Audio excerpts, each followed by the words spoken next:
Hey, this is Troy coming to you from London, England on the WTMI minicast, where there's always way too much information. One of my favorite quotes is, "If you never say no, your yes doesn't mean as much." Today I want to talk about 2 or 3 different ways you can say no without actually saying no. Here's an example. Susan comes along and says, "Hey, I've got a meeting with Jason today at 3. Can you make it?"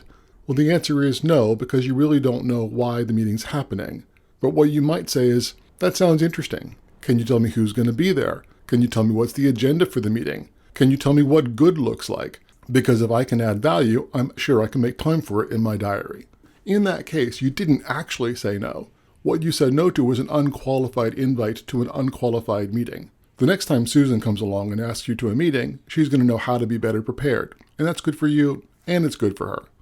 Then there's Bob at his new business idea. He's been pitching it to you for weeks. He walks onto the Zoom call and says, "So, have I got a chance?"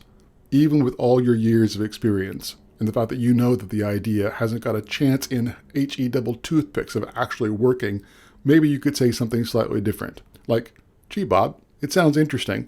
From what you've told me, the following 3 things need to be true in order for it to be a success. And they are A, B, and C."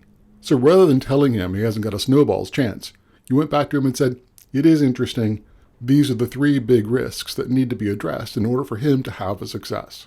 What's your favorite story about saying no without actually saying no?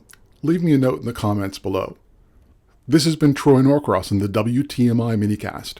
Be sure and check out all of my content. CryptoAM.io on Tuesdays, the WTMI minicast on Wednesdays, and on Thursdays, blockchain and business strategy videos. Wait, you're still here. That's amazing.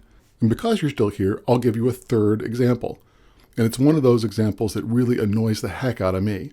When somebody emails me or gives me a call and says, "Hey, can I get a date just to pick your brain about an idea that I had recently?"